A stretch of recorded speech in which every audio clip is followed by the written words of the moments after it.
Welcome back, everybody. Sarcasm Speaks. Jared and Bob here, flying at you on the heels of another successful Datzgiving for us, I would say.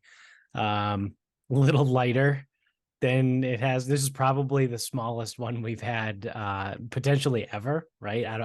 I wasn't there for Hale Street. There was a bunch of people at Hale Street. But I would imagine that this was probably the smallest one. But I mean, it was still good. Like the food was good. Like we hang out, we have a good time. There also could have been a Datsgiving at one point in Mansfield where there might not have actually been anybody, or maybe there always was. I don't really remember. Yeah, because that wasn't what it was. Because originally, we moved in there in 2018. Yep. So yeah, my family was still going out to eat at that point. So that's why I always did right.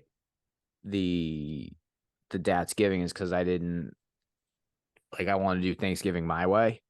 Right. So 18 and 19, we were still going out. So we may have still done it. Or I may have still just done my thing. And then if people showed up, they showed up. And if they didn't, I didn't really care. Yeah. Yeah, I can't remember that. The first year in Mansfield might have just been us.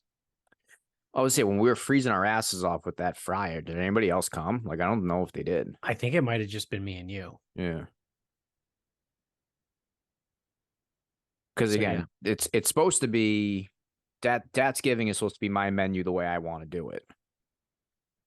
Right. And again, whoever shows up because it's a hard ask. Well, sometimes it's a hard ask, on the holiday weekend, on Saturday, everyone's already doing God knows what. Yeah. Never mind, people get sick this time of year or whatever. And people at least had the thought that they didn't want to show up because you guys obviously have the kid, right. So yeah.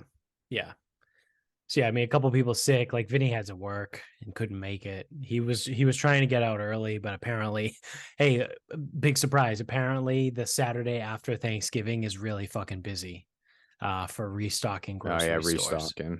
Yeah. Restocking and returns. Yeah.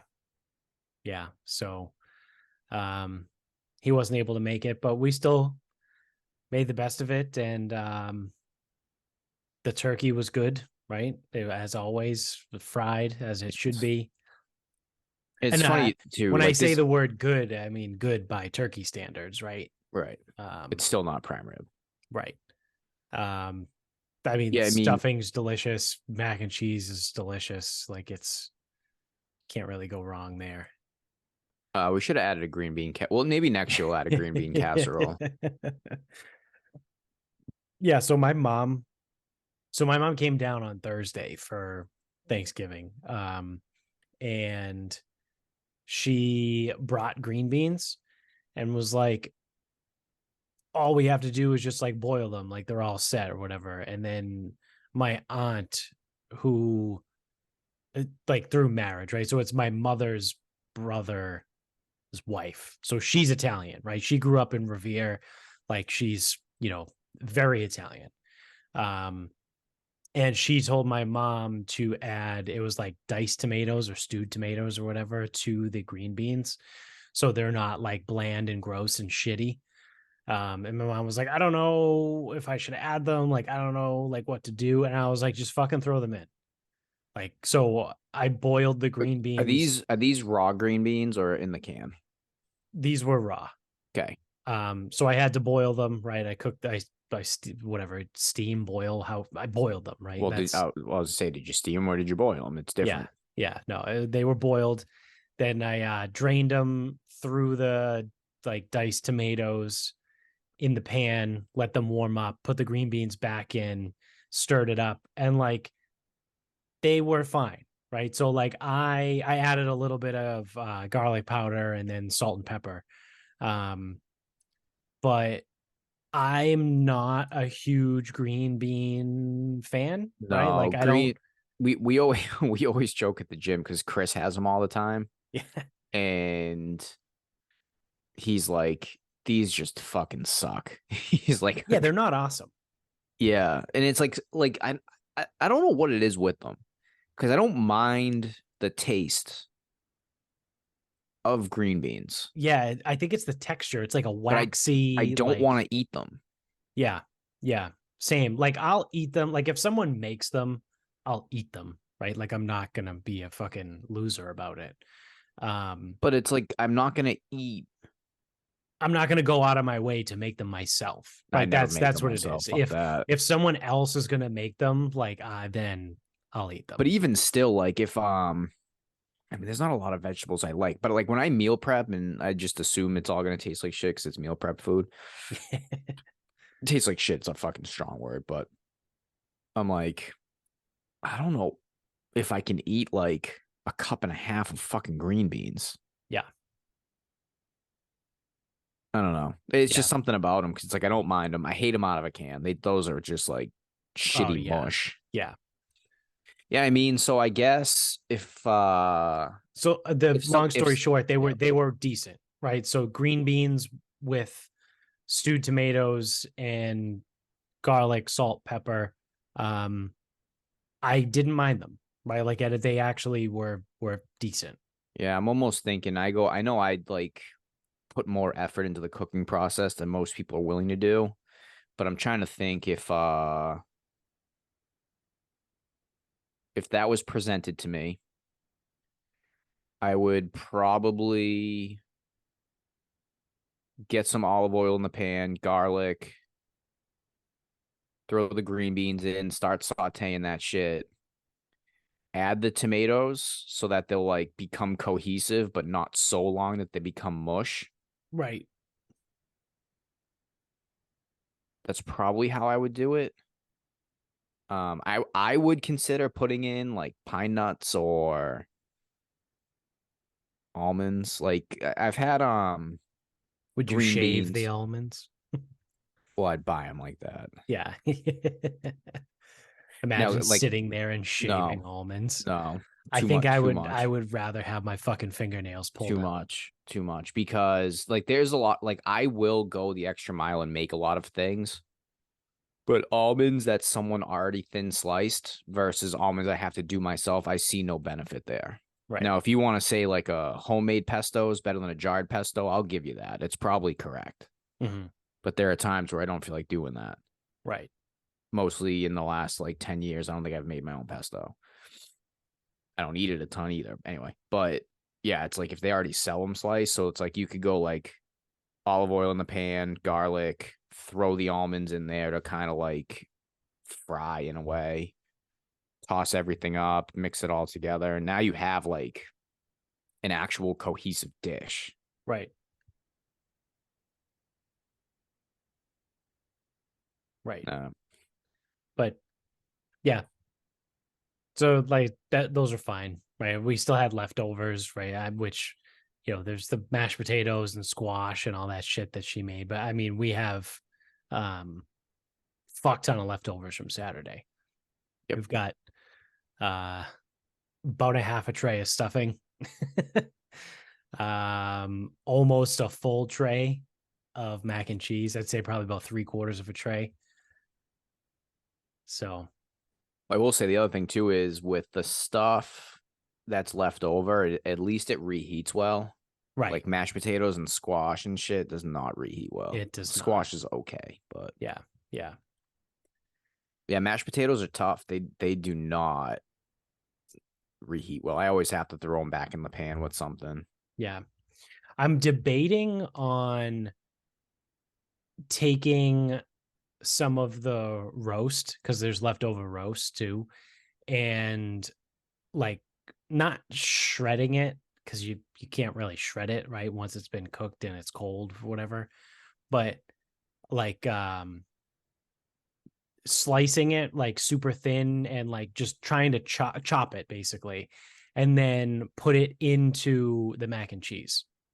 Like I might take like some of the mac and cheese and some of the roast and like chop the roast, put it in the mac and cheese and like reconstitute it. They'd throw like a splash of milk in there, like get the juices flowing again. And All I right, might I might do like a roast fucking beef mac and cheese, whatever. here's how I do it. I would take whatever portion of beef. You can take this suggestion or leave it. I don't give a shit. I would take whatever portion of the roast that you're gonna eat, cube it or cube-ish it, throw it in a pan so it starts warming up. Take that, mix it in the mac and cheese, throw the mac and cheese in the oven to like brown or something. Yeah. That's how I would do it. And that might actually, I would actually risk saying that might actually taste good. Like not just like good enough. Yeah. Yeah. So I'll probably end up doing that for dinner one night or something. Cause it's like I went to Market Basket yesterday morning, but I just got like basically what we need minus like meat and like food, right? Like I got like the water we need for the week and like, whatever bread or whatever bullshit, right? Eggs. But I just didn't buy any meat because I'm like, I need to fucking craft everything that's already yeah. exists. I need to craft new meals out of the leftovers. So I'm sitting there and thinking about like, well, do you have I've leftover got mashed potatoes? I've a little bit, yeah. Okay. Here's an unorthodox one. Take some turkey, hack it up, mix it with the stuffing, put a layer of mashed potatoes over it. You're basically making like a fucked up shepherd's pie. But I'm actually willing to bet that would be pretty good. Oh yeah. Obviously, this is going back in the oven and baking and shit. Right. Yeah. That might actually work out too. Yeah, it sounds like it could be pretty solid. Again, it's a little unorthodox because you don't have the like liquid base that is like with it, like the filling of the pot pie. But I don't think that combination of food would suck. No, I would agree with that. I think that's a solid take. That should be a thing. Like there should be like a fucking Instagram, some like an just that like an account or something that like a post holiday how to reuse your leftovers in a way that's not just like putting them on a plate and putting it in the microwave. Right. Like I feel like there's a market there. I need a videographer and I can fucking do Yeah. it. Because I know how to do it. I'm just not good enough with video. Right. Now I also am gonna need I'm either gonna need all these leftovers. Right. So I'm gonna need a surplus of food at all times. I'll be 3,000 pounds. Yeah.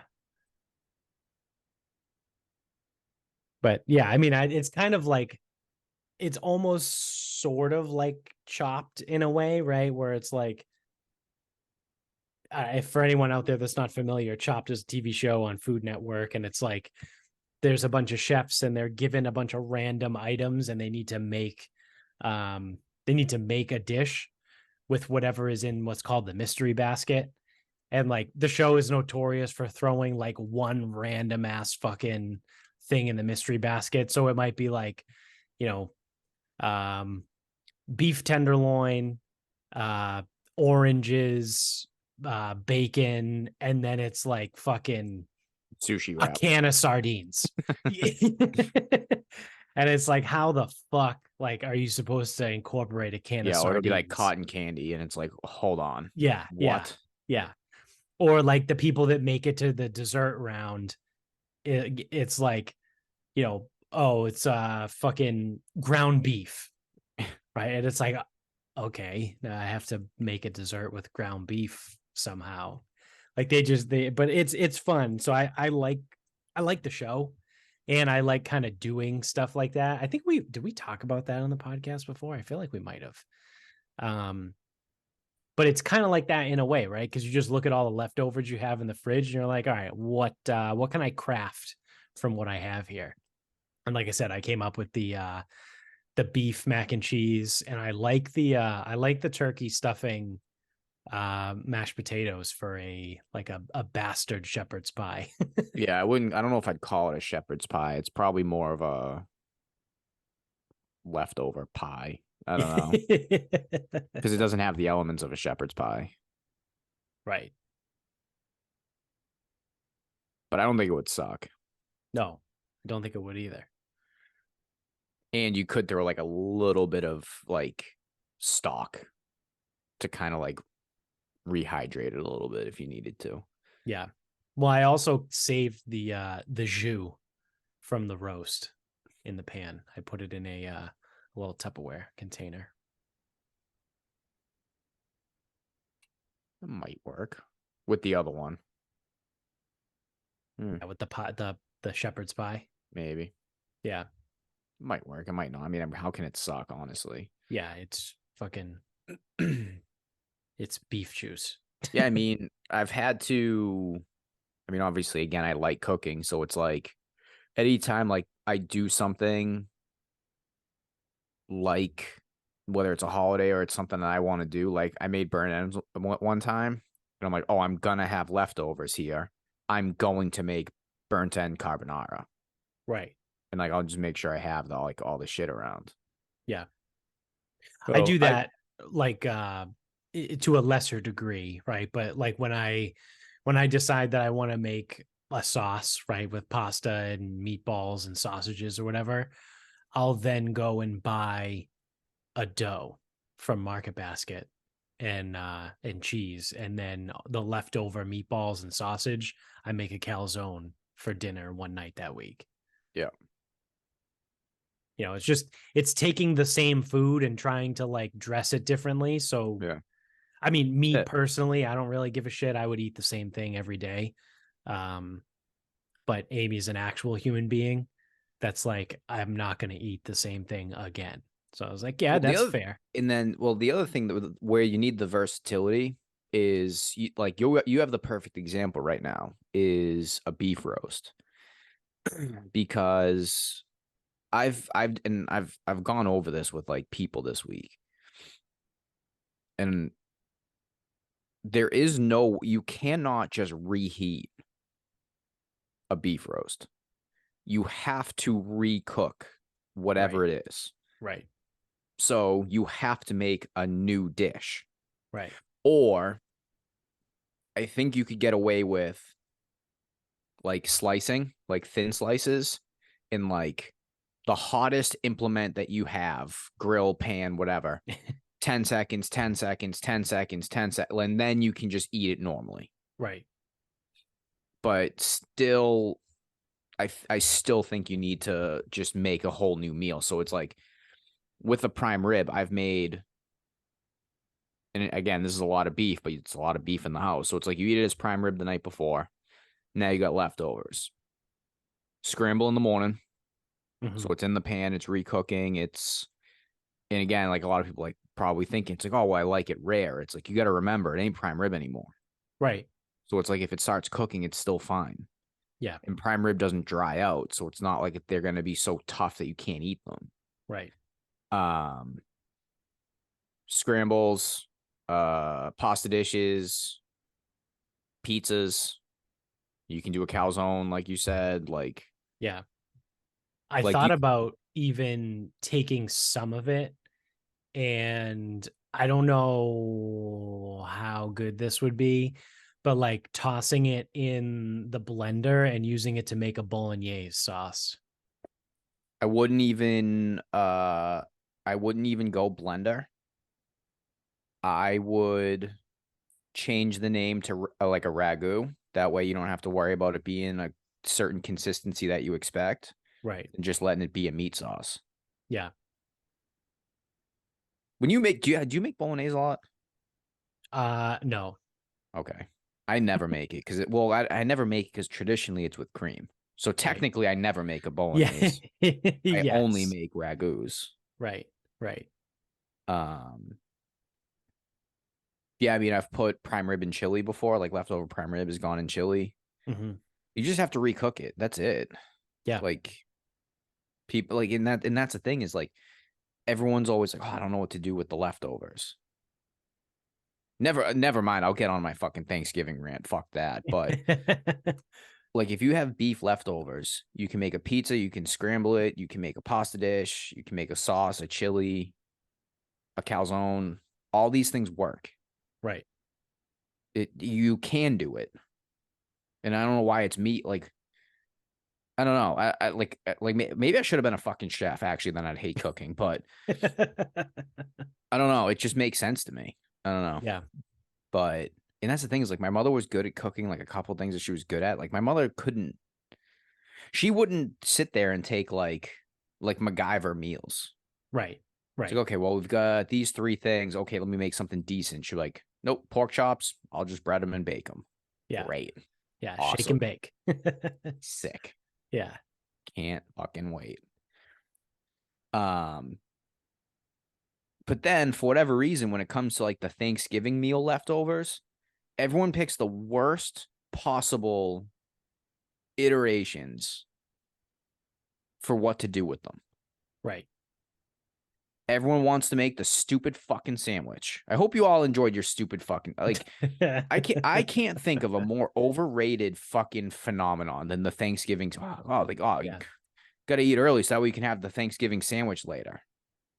Really? Yeah. Sick, dude.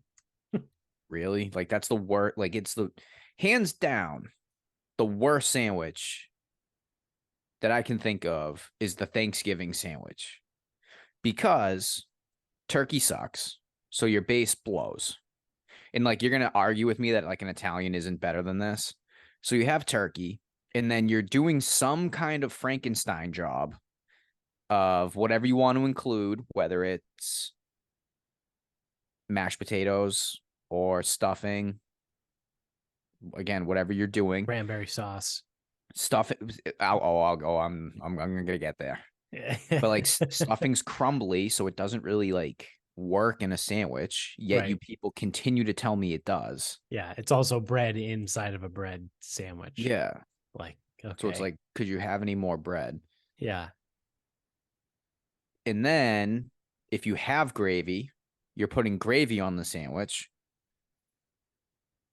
And if you're not putting gravy on it, it's kind of feels like it's missing something. Right. Oh, but wait, we have our slices of fucking cranberry sauce. Hopefully with the fucking still ribbed for her pleasure and in one solid chunk. Yeah. Now, I want to be very careful to clarify that a place like Wacky Deli, where on Thursdays they offer a Thanksgiving sandwich, there's a key word that they're not using for that. It's leftover. It's not sandwich. the leftover. Yeah. Now, I've never had it. People rave about it. It sells out, whatever. People love the Dangies Thanksgiving sub. Never even like heard that was a thing, but that's fine. So there is a flavor profile that works here. Like I acknowledge that. Right. I am not acknowledging that when you make this shit at home and you have these fucking shitty leftovers and like again, it's you people telling me how good this is. I'm like, no, it's not. Because you're fucking dry ass cold turkey with this things that just like I mean the flavors work, but like the just doesn't work. Yeah. To that point, though, I think Dangies is like sneaky really good. I've always liked D'Angelo's chicken Caesar wraps. Yeah, same. I don't know if I've ever ordered anything else from there. Yeah, I mean, I don't think you need to. Well, like when it comes to but like they're steak and they're sub. steak and cheeses though. Better than Carl's? Or it's Yeah, Carl's? Oh, it's yeah. better than D'Angelo's. As far as like sub shop, like chain sub shops go, though, like D'Angelo's is up there. It's probably top 3, right? I think I would put Jersey Mike's number 1. Yeah, so Jersey Mike's, I only get the Italian. They're really good. Like everything, because there's one not that far from me in Attleboro.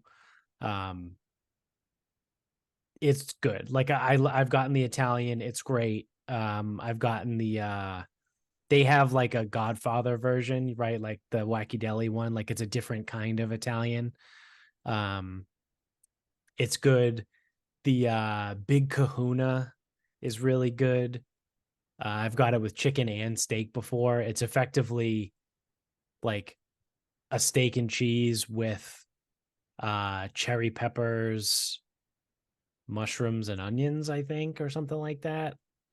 Um, yeah, like I said, I've got chicken and steak. It's just good. Like Jersey Mike's is number one, right? And then I don't know. I might put D'Angelo's at number two. Well, what else? So what else is? I know Jimmy John's, but isn't the owner like an asshole or something? Well, Jimmy John's also isn't good. Like Okay, I've well, I've I've never had it been to one. before. There was one in Lowell, right near the old office when I worked at Compass. Um, it's not that good. Subway fucking blows. It's Yeah, Subway disgusting. sucks. Um, Quiznos doesn't exist anymore, yeah, I right? think Quiznos went out of business. Um, Firehouse Subs is overrated. They're Never not even that heard of good. that. There was one in Woburn next to the liquor store where I worked for a while. Liquor store's still there. Drove Yeah, by it. I drove yeah, it by it on is. Thanksgiving. Yeah, shout out to Colonial Package. In I don't even know what part of Woburn. It's Mishawam Road in Woburn. It's I don't know what that is. Across the street from the Market Basket. Um, yeah, I don't know what other like sub shops there are. And any ones that there are aren't good, right? Like chain sandwich restaurants. Let's see. Which, Panera, Blimpie, Arby's, Charlie's Cousin. Like, I don't Yeah, those know any all of these. suck. They all suck.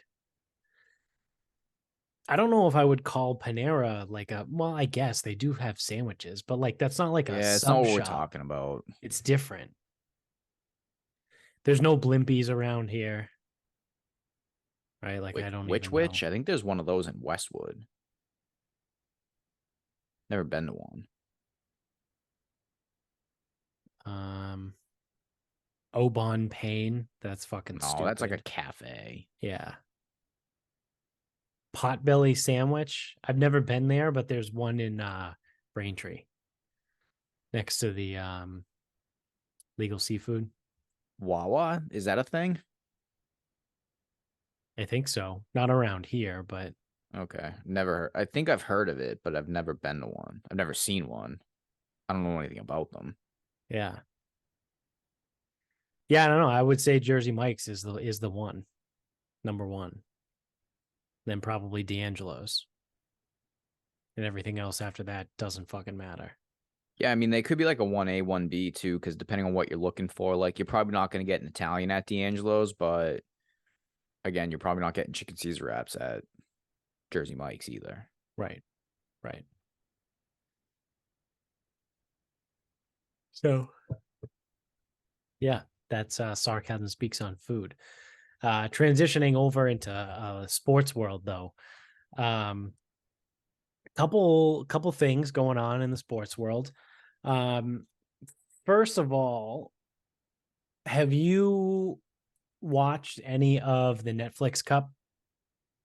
The golf tournament? Yeah, No. it's fucking terrible. Save your time. I didn't Um, understand. Uh, why they even did it? Yeah, me well, neither. one, I didn't know what was on. That's a problem because I pay a lot of attention to golf and I did not know what was on. Yeah, Um, I didn't know what the format was. I don't watch F1, so I don't know who any of the F1 drivers are. same. And yeah, I got no appeal. Like this is the thing. Like I have no appeal. And I watch a shitload of like even like recreational golf. I either want to see good players playing legitimate golf, or I want to see fun formats, or I want to see nice courses. Right. Where they play? Do they play at Win? Yeah. So Win's fine, but I don't know, like I know everything's perfect, but it's also crazy expensive. It's $1,000 a round. But I don't care to watch an F1 driver play golf. Same. They're not that good. And I don't care to watch PGA Tour players playing in some goofy, overproduced show. Yeah, it was really dumb. Like the first hole is they called it a speed hole. Yeah, And like they're like, why? so all four guys tee off at the same time. And then they have to like run over to their golf carts and then drive the golf carts as fast as they can towards the green. And then they like run out of the carts and they're all four hitting balls at the same, it's fucking chaos. They're trying to like finish the hole first. Yeah, and it ends up being like hungry, hungry hippos on the greens, right? Yeah. Because they just hit it a million times. Yeah. You know what's way funnier? Watching Fat Perez run full fucking speed because they did a speed golf challenge where you were timed for start the hole, finish the hole. Yeah. And out of the five of them, the two camera guys that sometimes play, and it's like five guys that are completely out of shape. So you want to do like speed golf, something like that? Like, yeah, get Fat Perez running full speed for me. Right. What the fuck? Like, what the fuck? And they drove. Yeah. Like, usually with speed golf, you got to run or you're on a team or something. Yeah. So it was just the first hole too. And like Why? that, if that was like served as a tiebreaker. Stupid. Yeah. I mean, the one the thing I was looking forward to that was disappointing was the longest drive hole because Tony Finau was in it. And a couple weeks ago, it was Halloween. Tony Finau was dressed up as a Power Ranger, and then for anyone that follows golf, you probably know who Tony Finau is, but he's huge. He's like 6'5", and he's notorious for like basically only having like a half swing. Like he has a very short backswing, but he still pummels the ball. But he's 6'5", right? So he doesn't need a full backswing. Well, on Halloween, he posted a video of him at a golf simulator. He was wearing like a Power Rangers uniform or something or costume, and he was taking full swings at the ball. And I think he got a 200-mile-an-hour ball speed. Yeah, I was gonna say he's got probably 10 to 15 miles an hour, somewhere in there, like extra Yeah. when he swings full. Yeah. So I was like, oh, on the long drive hole, he's just gonna fucking croak it. Like I hope he steps up and takes an out like a full swing. And he didn't. He just took like a regular Tony Finau swing and still won the longest drive. It was like, oh, okay, cool. But I mean, I don't I know. I So turned it I turned it off. I didn't I even know it was on. I watched the first. So I didn't watch it live. That was the other. Like it was because it's just on Netflix. You could just watch it. I didn't watch it live, but I watched the first maybe 6 holes and was like, yeah, I'm good. And I just turned it off. Like it was bad. It was like actually bad. Marshawn Lynch was an announcer and he was absolutely fucking like roasted out of his mind. So you got like Marshawn Lynch interviewing like Justin Thomas and Ricky Fowler and like two F1 guys that like barely speak English. And they're just like, what is Marshawn Lynch even saying right now? Yeah. That's yeah, that sounds clunky. Yeah, it wasn't good. I mean, Bert Kreischer was there. He was funny just because it's Bert. Um, but like Mark Wahlberg was also part of Oh it. God. Yeah, it's like, what are we doing? Like it was just dumb. It was very dumb and it was very bad. Well, that's the thing is if you want golf entertainment, you need to look at the golf entertainers. And like that's YouTube people. Right. Like they create content that is entertaining. because they're not the best golfers in the world. Right. What the professionals bring to the table is a skill level that no one else can match. Right. So you kind of want them to show their skill level. So like Bryson's been more popular on YouTube. So he's been doing some matches during the live practice rounds. So him and other pros, and they are fucking good. And then he's also done one recently with Garrett, GM Golf, and Good, where the two of them tried to break 50 from the red from the red tees.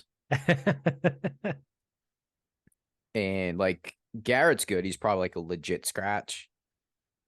Hits it far, but it's just like Bryson is just like so much fucking far and away better than him.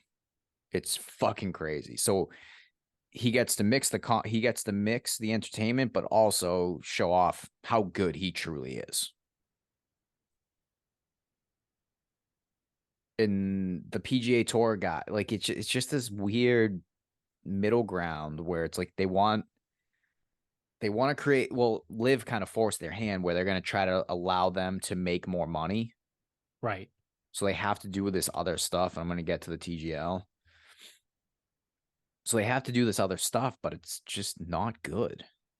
You're taking away the one thing that professionals have. Right. And it's a level of superior talent. Like if they're not playing like that. Right. Like the worst thing they ever did was take the match and And fucking invite NFL yeah, quarterbacks. and That was turn the it into a worst, thing. Yeah. the worst thing that they could have done. Right. Because I'll tell you right now, if you took, you could potentially fucking break the internet if you had fucking DJ and Brooks playing on Rory and Rahm in a 4-ball and put it on a fucking awesome golf course. Yeah. But they just can't fucking do it. They just can't. The PGA Tour can't like seed control. They can't just like let the match be the match. It's got to be overproduced, and you got to have Charles Barkley there, which Charles is good. Trust me, he is. Yeah. He's definitely entertaining. But like, they just can't just let it fucking go. It's got to be this big thing. And I'm telling you,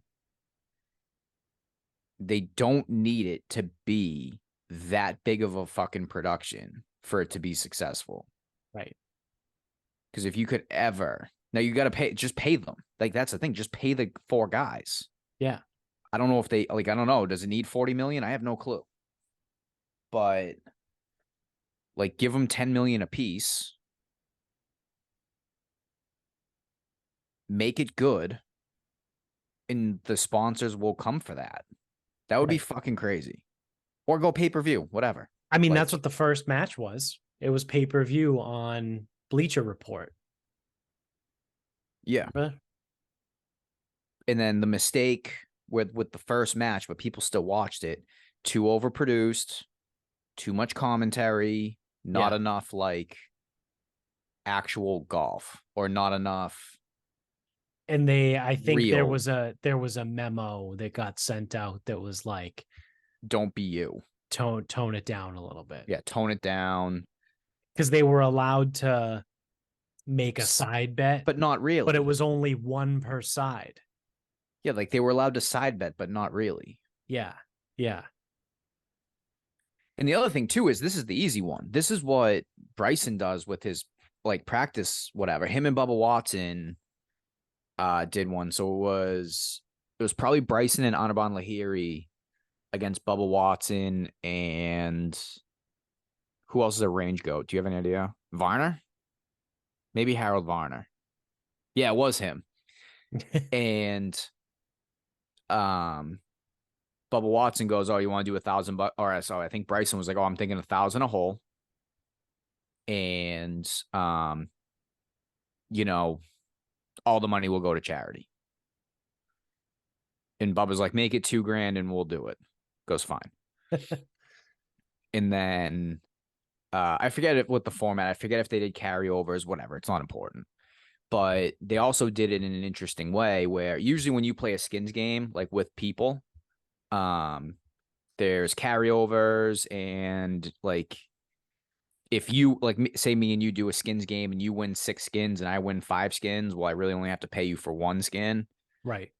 But they did it in a way where it's like because it was going to charity, they paid the 5 to that. The other team paid the 6 to that. So it's like just do it that way. Or I don't know, maybe just let them gamble. Like who gives a fuck? Yeah. And don't overproduce it. Just let it be. And it would be good. Because the other thing that they're trying to do is that TGL shit, which now the fucking roof collapsed. Yeah, in the stadium. Yeah.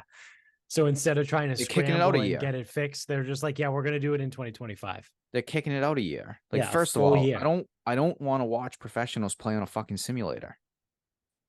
I can play on No, a simulator. I don't really have much desire I don't care. to watch them play basically at Top Golf. Like you're basically watching them play Top Golf. And it's like, I don't know if that's like, because I know with like the younger kids, they watch streamers. So it's like, maybe that's kind of the route they're going. Like, yeah, to attract a younger crowd. But I don't know, man. Like, again, what makes them special is their ability to play in the real fucking world. Right. So you're like taking that away from them. I don't know. Yeah. I think that TGL is going to fucking flop. I think so too. And now they're kicking again. I think kicking it out a year was a fucking bad move. Yeah. Especially, I don't know if Rahm's going to live. But there's a lot of rumors that he might. I'm expecting that he doesn't. So did you see the tweet from JJ Watt? I didn't. So they're actually friends because they probably live out in Scottsdale. Yeah, they both live in Arizona and whatever. They're Arizona people. So they're friends. And someone tweeted, I forget who it was, that was like, there's rumors Liv is getting ready to offer Jon Rahm $600 million. So JJ Watt like quote tweeted that and with a response and goes, if this is true, I will personally drive to his house and make sure that he signs on the dotted line. Because like $600 million is it's crazy amount. Fucking insane. That's crazy. That's wild. That's people like never make that. That's multi-generational wealth, right? Like your grandkids will not have to work. Like your great grandkids will probably be all set. Like $600 million. That's a shitload of money. That's so much money on top of like what he has already, right? He doesn't already have $600 million, but no, I mean he won 4 times. He's probably earned 15 this year. Yeah.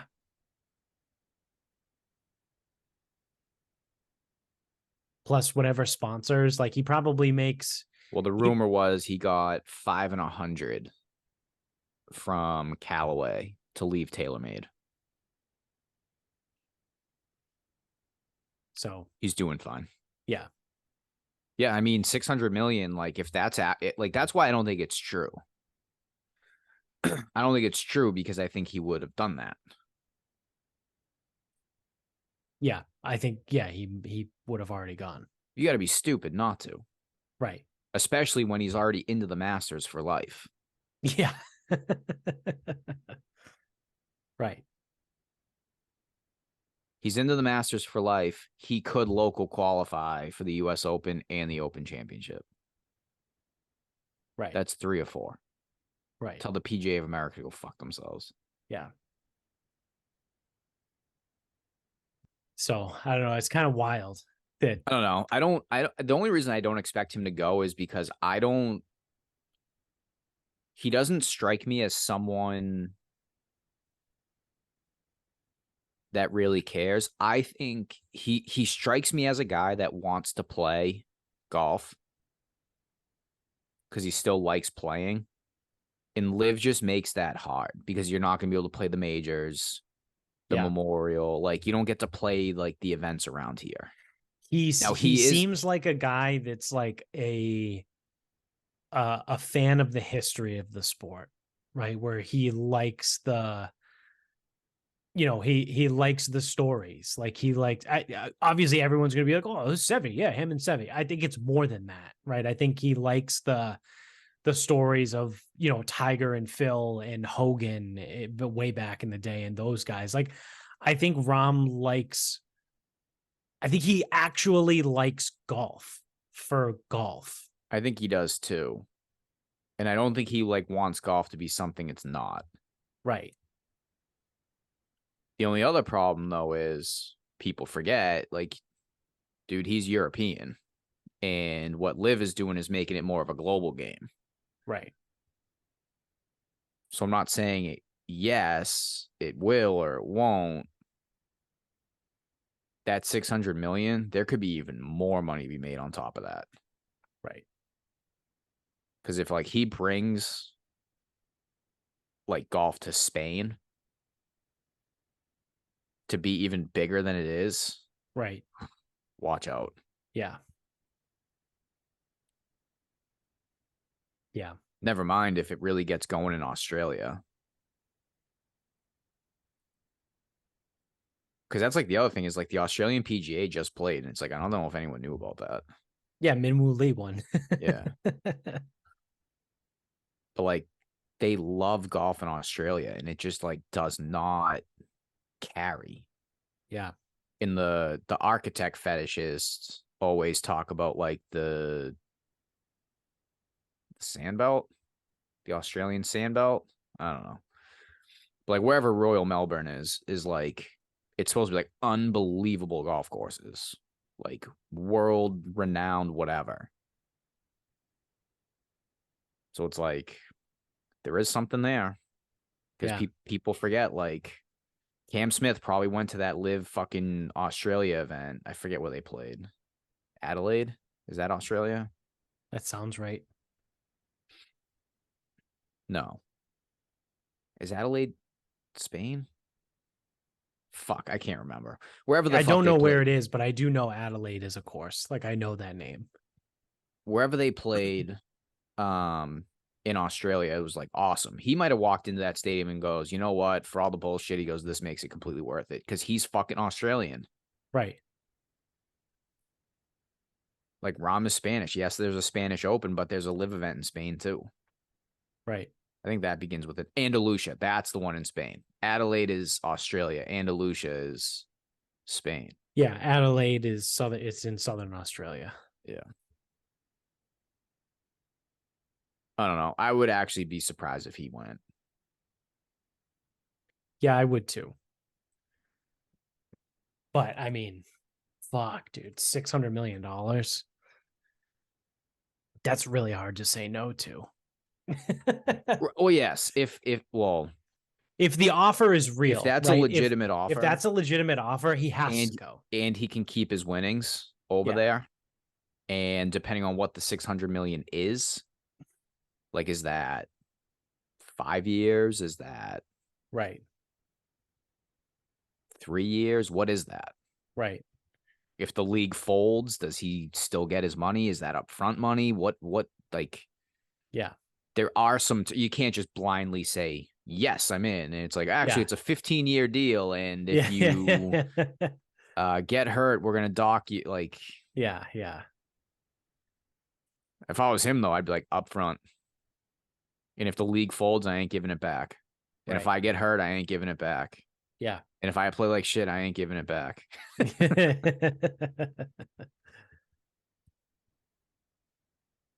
Yeah, I mean, I would do the exact same thing. So, all right, let me see here. Before we wrap things up, um, I want to follow up on something we talked about. Was it the last episode or 2 episodes ago? Christ, I feel like so much has happened over the last like few days. I can't keep my times right. When we talked about Argentina, I don't winning even remember. um and the Javier Milei guy. Um so he is on a rant, right, of whatever. Um he's gonna like cut a bunch of government programs in Argentina, and everyone is fucking freaking out, and the people are stoked, but he's nuts. But when we talked about it on the show, I had kind of alluded to the fact that like there are some things in other parts of the world that like this could start like a domino effect, or we could start seeing other things. And we both agreed that like in this country in particular, it's going to be a lot more difficult because of the way the political system works and how much money actually goes into like just feeding the two-party system. Um, but the Netherlands had their election shortly after Argentina. And the person that won the election in the Netherlands is now, this is another one of those scenarios where you go to, let's see, New York Times, Washington Post, Time Magazine, The Guardian, Reuters, all these places, and they all say it's far right. So the far right party won the election in the Netherlands. But basically, the guy that won is pretty heavily anti-immigration, because I think the Netherlands right now mostly has had pretty open borders. And they're seeing like a ton of crime and a lot of issues that comes with having open borders. So this guy is like um, super anti-immigration, and he fucking crushed. So he won a huge victory. His name is Geert Wilders. If that's not a fucking Dutch name, then I don't know what is. Um, so I'll just read you the opening line from the Associated Press on this. Um, Anti-Islam populist Geert Wilders won a huge victory in Dutch elections, according to a near complete count of the vote early Thursday, in a stunning lurch to the far right for a nation once famed as a beacon of tolerance. You fuck off. Like you can fuck right off. The result will send shockwaves through Europe, where far right ideology is on the rise, and puts Wilders in line to lead talks to form the next governing coalition and possibly become the first far right prime minister ever of the Netherlands. So again, this is, I believe the way the election system works in the Netherlands is you vote for a party, and then that party wins, and then they pick the person to like install as the prime minister.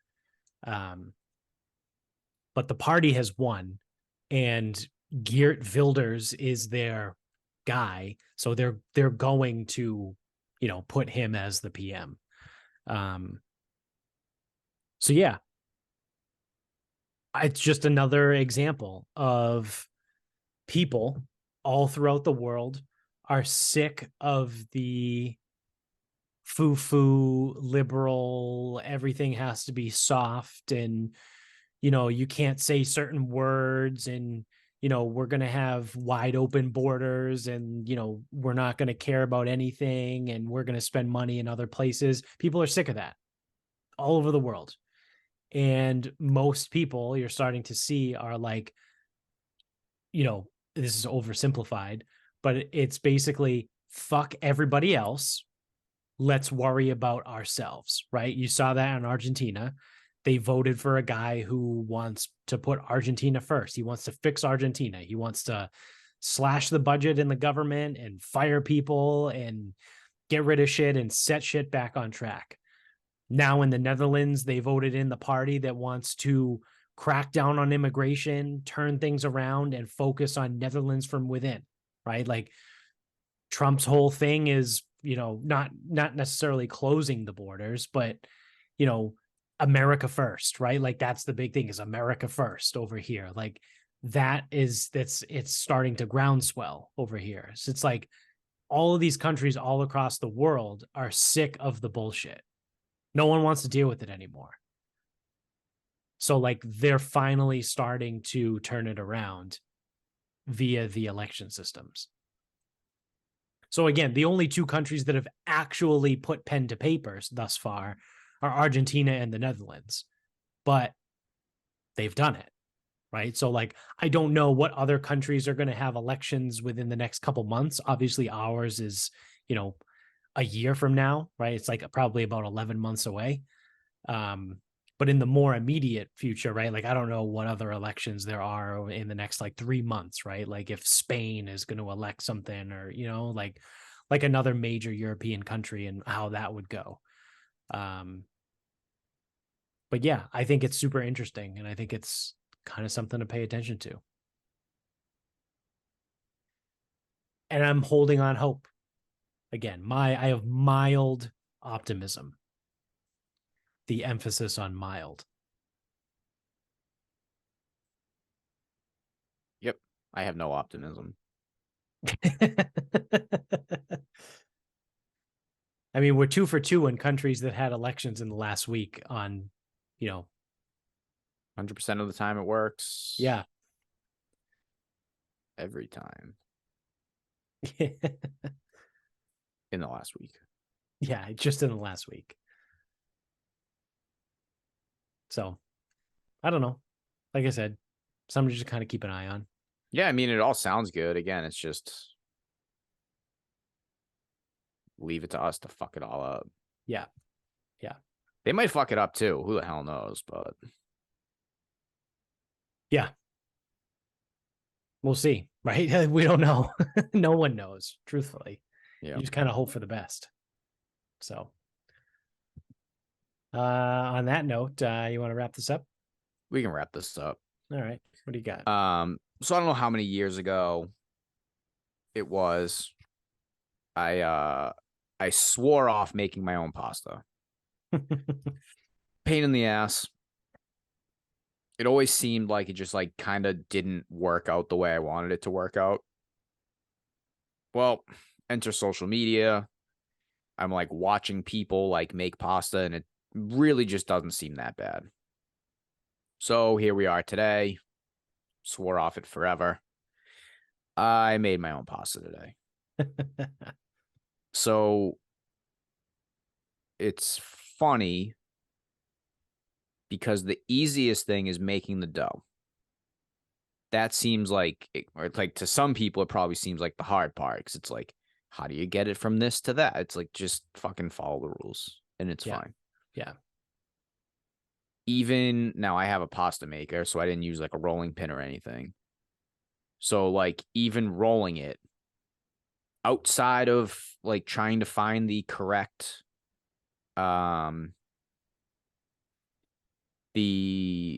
correct thinness to go with. I mean, like I probably could have ran it through like a little bit thinner. Fine. But it came out, well, spoiler alert, it came out fine. I've actually found that the hardest part of like making the pasta is like cutting it and shit. So the pasta maker I have has 2 cutters. One would be like spaghetti, one would be like fettuccine. Well, I ran it through like the spaghetti cutter, and it did a couple of things.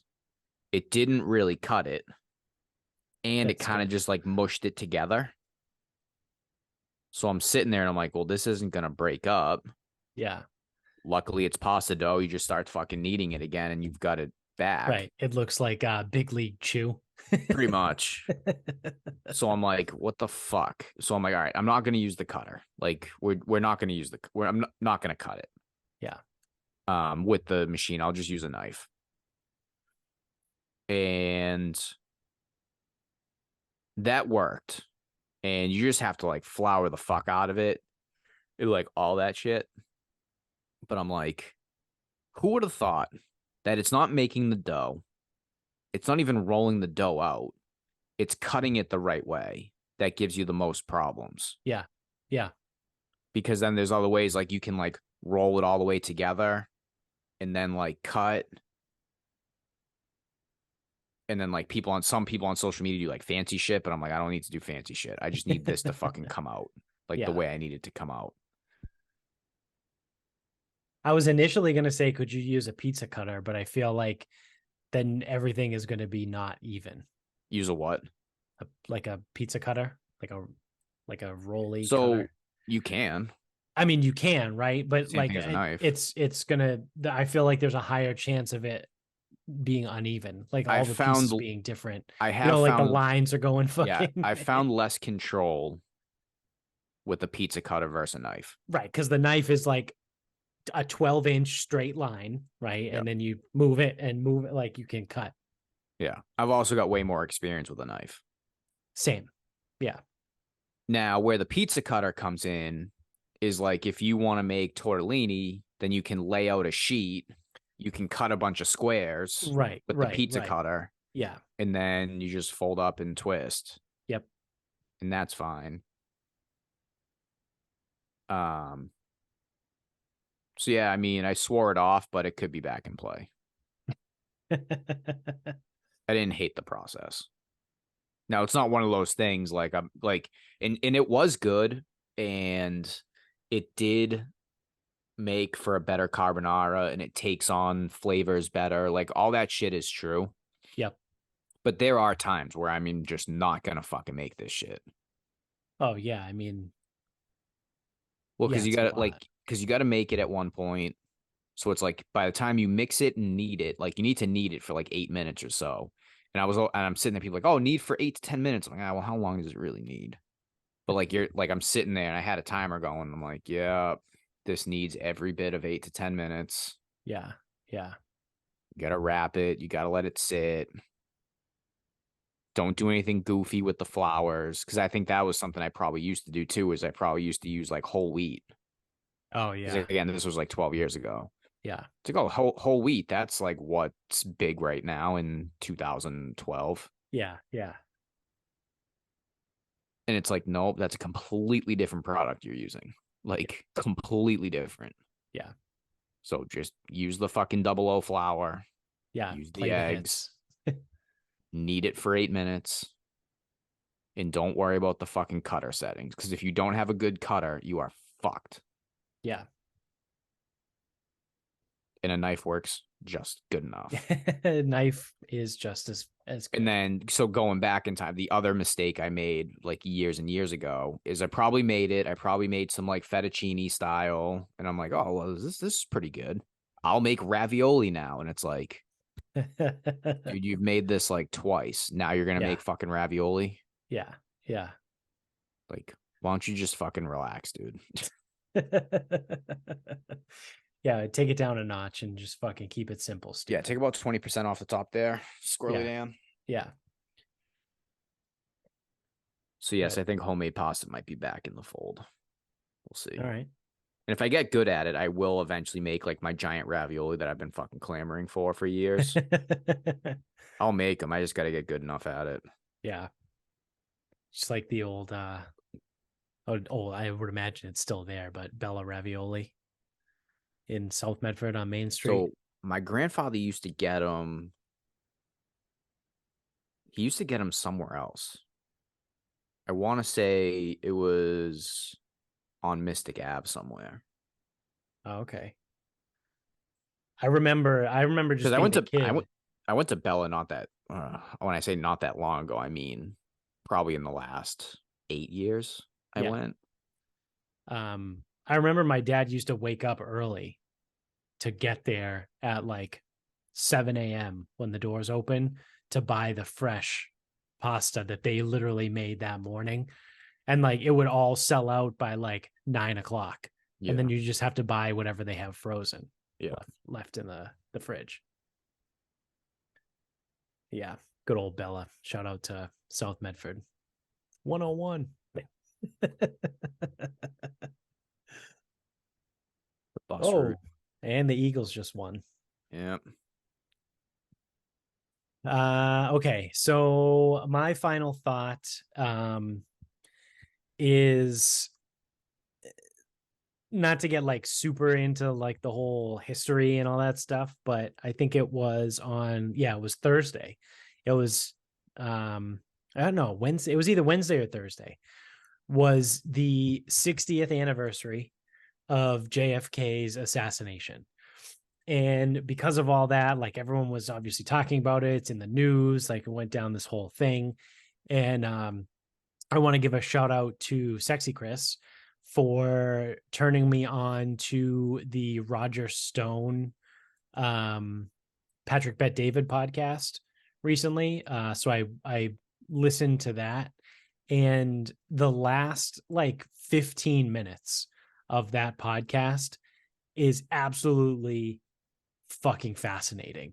So because they actually talk about the assassination of JFK, and Roger Stone laid out his whole thing. He wrote a book on it. So the guy knows what he's talking about. And come to find out, right? Again, this is allegedly according to Roger Stone, but I happen to believe him. LBJ was the one that was actually behind the assassination of JFK. So Lyndon Johnson, the vice president, he called him the linchpin behind the assassination. So he actually claimed that it was a kind of an amalgamation of the CIA, the FBI, the mob. Like it was a little bit of all of it that were involved, but like LBJ was kind of the one that like set everything up. Apparently, there was like an argument between Kennedy and Johnson the night before, when they got to Dallas, because LBJ wanted Connolly in his car. And JFK was like, no, the whole reason we're here is to like show political relations or whatever. And Connolly was the guy that was like in opposition to Kennedy in, Texas or whatever. And he was like, we need to get ready for the election in 64. So, we need to show a unified front that like, I'm going to sit in the same car as Connolly. And so everyone knows now that Connolly is the one that the bullet magically went through his wrist. And I think rib as well, and came out whole on the gurney. So the bullet, that's the magic bullet theory. Like one bullet entered through JFK's like neck, bounced off of the car, went through Connolly's wrist and like into his rib or something, and then like was still a whole piece bullet. It's absolute bullshit. So it's like a legitimate thing, right? That the government has basically come out and said that, yeah, it was a conspiracy to kill Kennedy.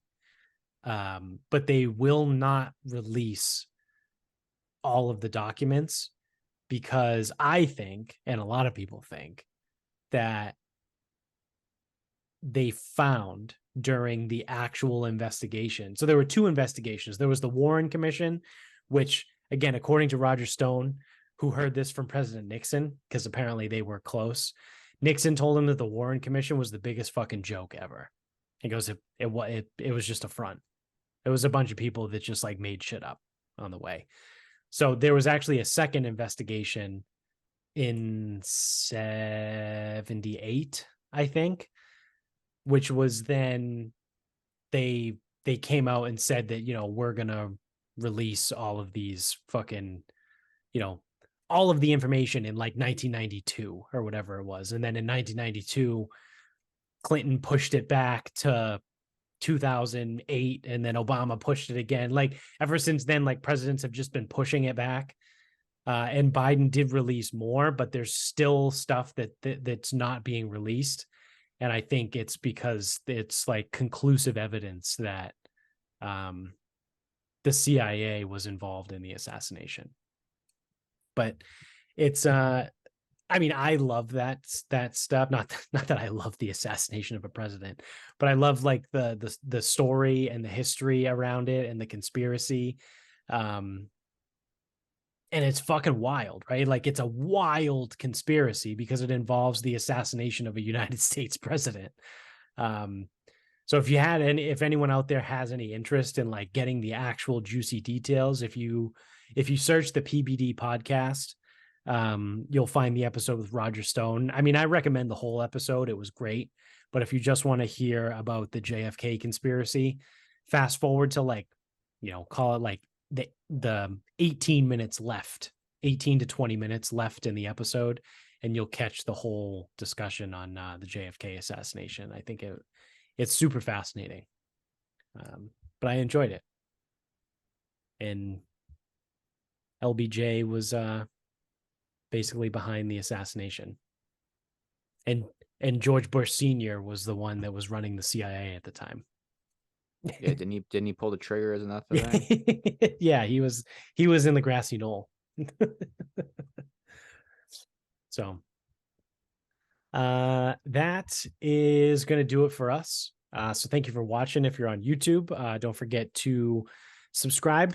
Click that button up above. Hit the thumbs up button down below over there somewhere. And if you're an audio only listener, you can still subscribe or whatever platform you're on. If you use Spotify or iTunes, you can leave us a review. So the 5 stars would help us significantly. Appreciate that. Tell everybody you know about the show. Word of mouth obviously helps. You can get us on Instagram at Sarcasm Speaks Pod, Twitter at Sarcasm_speaks, Facebook is Sarcasm Speaks, website sarcasmspeaks.com. Also the merch store, you can buy some shit, and then go to noonbrew.com while you're spending money and use the promo code in the show notes to get 10% off your order every single time you check out at noonbrew.com. And then also mybookie.com, and you can use the promo code sarcasmpod to double your first deposit up to $1,000 over there. So that does it for us. So until next time, good night, everybody.